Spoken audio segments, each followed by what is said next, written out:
আসসালামু আলাইকুম international news বাংলায় আপনাদের স্বাগতম। শুরুতে থাকছে শিরোনাম। ভেনেজুয়েলার তেল নির্দিষ্টকালের জন্য নিয়ন্ত্রণের ঘোষণা ট্রাম্প প্রশাসনের। বিশ্ব ব্যবস্থায় নতুন মার্কিন আধিপত্যের শঙ্কা।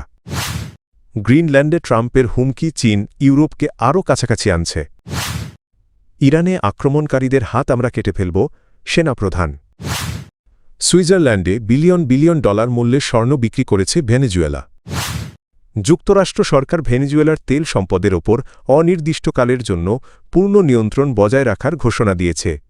প্রেসিডেন্ট নিকোলাস মাদুরোকে আটক করার পর ট্রাম্প প্রশাসন ভেনেজুয়েলার তেল বিপণন বিক্রি এবং সেই অর্থ ব্যবহারের সিদ্ধান্ত এককভাবে নেবে বলে জানিয়েছে ওয়াশিংটন।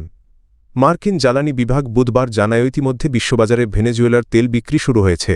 তেল বিক্রি থেকে প্রাপ্ত অর্থ যুক্তরাষ্ট্রের নিয়ন্ত্রিত আন্তর্জাতিক ব্যাংক অ্যাকাউন্টে জমা রাখা হবে। প্রাথমিকভাবে ৩ থেকে ৫ কোটি ব্যারেল তেল বিক্রির লক্ষ্য নির্ধারণ করা হয়েছে। এই অর্থ যুক্তরাষ্ট্র ও ভেনেজুয়েলার জনগণের স্বার্থে ব্যয় করা হবে বলে দাবি করেছে মার্কিন প্রশাসন। প্রেসিডেন্ট ডোনাল্ড ট্রাম্প সামাজিক যোগাযোগ মাধ্যম ট্রুথ সোশ্যালে এক পোস্টে জানান তেল বিক্রির অর্থ দিয়ে ভেনেজুয়েলা শুধু যুক্তরাষ্ট্রে উৎপাদিত পণ্য, কৃষিপণ্য, ওষুধ, চিকিৎসা সরঞ্জাম এবং জ্বালানি খাতের যন্ত্রপাতি কিনতে পারবে। এদিকে মার্কিন পররাষ্ট্রমন্ত্রী মার্কো রুবিও ভেনেজুয়েলা সংক্রান্ত একটি ৩ ধাপের পরিকল্পনা প্রকাশ করেছেন। প্রথম ধাপে তেল বিক্রির অর্থের ওপর কঠোর নিয়ন্ত্রণ থাকবে। দ্বিতীয় ধাপে মার্কিন ও বিদেশি কোম্পানিগুলোকে ভেনেজুয়েলার বাজারে প্রবেশের সুযোগ দেওয়া হবে এবং রাজনৈতিক সমঝোতার মাধ্যমে বন্দীদের মুক্তির উদ্যোগ নেওয়া হবে। তৃতীয় ধাপে দেশটিতে রাজনৈতিক পরিবর্তনের প্রক্রিয়া সম্পন্ন করার কথা বলা হয়েছে। ট্রাম্প প্রশাসনের এই সিদ্ধান্তের তীব্র সমালোচনা করেছেন ডেমোক্র্যাটিক সিনেটর এলিজাবেথ ওয়ারেন। তিনি একে ভয়াবহ আখ্যা দিয়ে অভিযোগ করেন ভেনেজুয়েলা বিষয়ে সরকারের গোপন পরিকল্পনা সম্পর্কে তেল কোম্পানিগুলো জনগণের চেয়ে বেশি জানে। যুক্তরাষ্ট্র সরকার ভেনেজুয়েলার তেল সম্পদের ওপর অনির্দিষ্টকালের জন্য পূর্ণ নিয়ন্ত্রণ বজায় রাখার ঘোষণা দিয়েছে। প্রেসিডেন্ট নিকোলাস মাদুরোকে আটক করার পর ট্রাম্প প্রশাসন ভেনেজুয়েলার তেল বিপণন বিক্রি এবং সেই অর্থ ব্যবহারের সিদ্ধান্ত এককভাবে নেবে বলে জানিয়েছে ওয়াশিংটন। মার্কিন জ্বালানি বিভাগ বুধবার জানায় ইতিমধ্যে বিশ্ববাজারে ভেনেজুয়েলার তেল বিক্রি শুরু হয়েছে। তেল বিক্রি থেকে প্রাপ্ত অর্থ যুক্তরাষ্ট্রের নিয়ন্ত্রিত আন্তর্জাতিক ব্যাংক অ্যাকাউন্টে জমা রাখা হবে। প্রাথমিকভাবে ৩ থেকে ৫ কোটি ব্যারেল তেল বিক্রির লক্ষ্য নির্ধারণ করা হয়েছে। এই অর্থ যুক্তরাষ্ট্র ও ভেনেজুয়েলার জনগণের স্বার্থে ব্যয় করা হবে বলে দাবি করেছে মার্কিন প্রশাসন। প্রেসিডেন্ট ডোনাল্ড ট্রাম্প সামাজিক যোগাযোগ মাধ্যম ট্রুথ সোশ্যালে এক পোস্টে জানান তেল বিক্রির অর্থ দিয়ে ভেনেজুয়েলা শুধু যুক্তরাষ্ট্রে উৎপাদিত পণ্য, কৃষিপণ্য, ওষুধ, চিকিৎসা সরঞ্জাম এবং জ্বালানি খাতের যন্ত্রপাতি কিনতে পারবে। এদিকে মার্কিন পররাষ্ট্রমন্ত্রী মার্কো রুবিও ভেনেজুয়েলা সংক্রান্ত একটি ৩ ধাপের পরিকল্পনা প্রকাশ করেছেন। প্রথম ধাপে তেল বিক্রির অর্থের ওপর কঠোর নিয়ন্ত্রণ থাকবে। দ্বিতীয় ধাপে মার্কিন ও বিদেশি কোম্পানিগুলোকে ভেনেজুয়েলার বাজারে প্রবেশের সুযোগ দেওয়া হবে এবং রাজনৈতিক সমঝোতার মাধ্যমে বন্দীদের মুক্তির উদ্যোগ নেওয়া হবে। তৃতীয় ধাপে দেশটিতে রাজনৈতিক পরিবর্তনের প্রক্রিয়া সম্পন্ন করার কথা বলা হয়েছে। ট্রাম্প প্রশাসনের এই সিদ্ধান্তের তীব্র সমালোচনা করেছেন ডেমোক্র্যাটিক সিনেটর এলিজাবেথ ওয়ারেন। তিনি একে ভয়াবহ আখ্যা দিয়ে অভিযোগ করেন ভেনেজুয়েলা বিষয়ে সরকারের গোপন পরিকল্পনা সম্পর্কে তেল কোম্পানিগুলো জনগণের চেয়ে বেশি জানে। মার্কিন পররাষ্ট্রমন্ত্রী মার্কো রুবিও বলেছেন, প্রেসিডেন্ট ডোনাল্ড ট্রাম্প সামরিক শক্তি ব্যবহার করে গ্রিনল্যান্ড দখল করতে চান না, বরং তিনি ডেনমার্কের কাছ থেকে অঞ্চলটি কিনে নিতে আগ্রহী। বিষয়টির সঙ্গে সংশ্লিষ্ট সূত্রের বরাতে ওয়াল স্ট্রিট জার্নালে তথ্য জানিয়েছে। এই বক্তব্যের পর গ্রিনল্যান্ডকে ঘিরে ডেনমার্ক ও তার মিত্র দেশগুলোর মধ্যে জাতীয় নিরাপত্তা নিয়ে উদ্বেগ বেড়েছে। এর আগে হোয়াইট হাউস জানিয়েছিল প্রয়োজনে গ্রিনল্যান্ড ইস্যুতে সামরিক শক্তি ব্যবহারের বিকল্পও যুক্তরাষ্ট্রের হাতে রয়েছে, যা ইউরোপে তীব্র প্রতিক্রিয়া সৃষ্টি করে। রোববার প্রেসিডেন্ট ট্রাম্প বলেন, জাতীয় নিরাপত্তার স্বার্থে যুক্তরাষ্ট্রের এখনই গ্রিনল্যান্ড প্রয়োজন। তিনি দাবি করেন ওই অঞ্চলে রাশিয়া ও চীনের জাহাজের উপস্থিতি বাড়ছে। এ মন্তব্যের কড়া সমালোচনা করেছে চীন। বেইজিং যুক্তরাষ্ট্রকে জাতিসংঘ সনদের নীতি মেনে চলার আহ্বান জানিয়ে বলেছে, ওয়াশিংটন যেন চীন হুমকিকে অজুহাত হিসেবে ব্যবহার বন্ধ করে। বিশ্লেষকদের মতে গ্রিনল্যান্ডের কৌশলগত গুরুত্ব অত্যন্ত বেশি।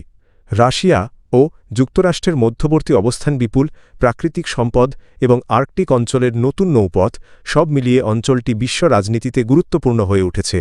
জলবায়ু পরিবর্তনের ফলে বরফ গলে যাওয়ায় আর্কটিকের মধ্য দিয়ে নতুন সমুদ্রপথ উন্মুক্ত হচ্ছে যা বৈশ্বিক বাণিজ্যে বড় প্রভাব ফেলতে পারে। এদিকে ট্রাম্পের মন্তব্যের পর ইউরোপ ও ন্যাটো সদস্য দেশগুলো একযোগে প্রতিক্রিয়া জানিয়েছে। ডেনমার্ক, যুক্তরাজ্য, ফ্রান্স, জার্মানি, ইতালি, স্পেন ও পোল্যান্ডের নেতারা বলেছেন, গ্রিনল্যান্ডের ভবিষ্যৎ নির্ধারণের অধিকার একমাত্র ডেনমার্ক ও গ্রিনল্যান্ডের জনগণের। কোনো ধরনের দখল বা সামরিক হস্তক্ষেপ গ্রহণযোগ্য নয়। ইরানের বিরুদ্ধে শত্রুদের হুমকি ও আগ্রাসী বক্তব্য বৃদ্ধি পেলে তা সরাসরি হুমকি হিসেবে বিবেচনা করা হবে এবং এর কঠোর জবাব দেওয়া হবে, এমন সতর্কবার্তা দিয়েছেন ইরানের সেনাপ্রধান মেজর জেনারেল আমির হাতামি। বুধবার ৭ জানুয়ারি তেহরানে আর্মি কমান্ড অ্যান্ড স্টাফ বিশ্ববিদ্যালয়ে শিক্ষার্থীদের উদ্দেশ্যে দেওয়া ভাষণে তিনি বলেন, ইরানের বিরুদ্ধে শত্রুপক্ষের বক্তব্য ও আচরণের তীব্রতা দেশটির নিরাপত্তার জন্য হুমকি হিসেবে দেখা হচ্ছে। এ ধরনের অবস্থান অব্যাহত থাকলে ইরান চুপ করে থাকবে না। আমির হাতামি বলেন, ইরানের স্বাধীনতা, ভৌগোলিক অখণ্ডতা এবং ইসলামী প্রজাতন্ত্রের শাসন ব্যবস্থা রক্ষায় সশস্ত্র বাহিনী সম্পূর্ণ প্রস্তুত রয়েছে। তিনি হুঁশিয়ারি দিয়ে বলেন যে কোনো আগ্রাসনের সুদূরপ্রসারী পরিণতি হবে এবং আক্রমণকারীদের কঠোর জবাব দেওয়া হবে। তিনি দাবি করেন, যুদ্ধ পূর্ব সময়ের তুলনায় বর্তমানে ইরানের সামরিক প্রস্তুতি আরও শক্তিশালী। শত্রুপক্ষ যদি ভুল হিসাব করে তাহলে আরও কঠোর প্রতিক্রিয়ার মুখে পড়তে হবে। ভাষণে তিনি গত বছরের জুনে ইরানের বিরুদ্ধে যুক্তরাষ্ট্র ও ইসরায়েলের যৌথ সামরিক অভিযানের প্রসঙ্গ তুলে ধরেন।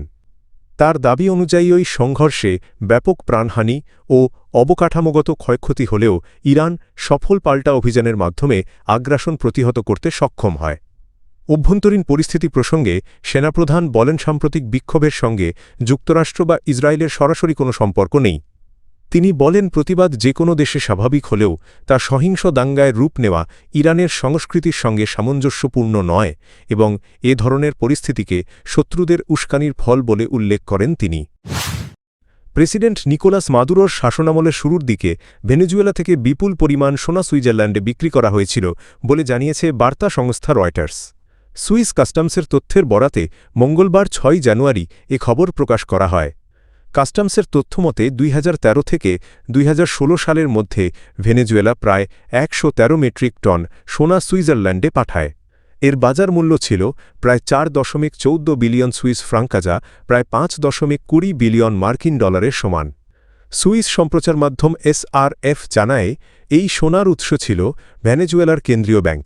সে সময় দেশটির অর্থনীতি গভীর সংকটে পড়লে পরিস্থিতি সামাল দিতে সরকার স্বর্ণের মজুদ বিক্রি করার সিদ্ধান্ত নেয়।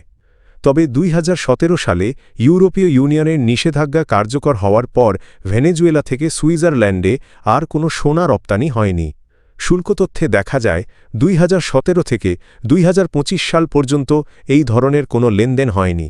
এদিকে গত সোমবার সুইজারল্যান্ড মাদুরো ও তার ৩৬ জন ঘনিষ্ঠ সহযোগীর দেশটিতে থাকা সম্পদ জব্দ করার নির্দেশ দেয়। উল্লেখ্য, দীর্ঘদিন ধরে যুক্তরাষ্ট্র মাদুরোর বিরুদ্ধে মাদক পাচার ও মাদক সন্ত্রাসবাদের সঙ্গে জড়িত থাকার অভিযোগ করে আসছে। এর ধারাবাহিকতায় গত শনিবার মার্কিন বাহিনী আকস্মিক অভিযান চালিয়ে তাকে আটক করে নিউ ইয়র্কে নিয়ে যায়। সেখানে তিনি একাধিক অভিযোগে আদালতের মুখোমুখি হচ্ছেন।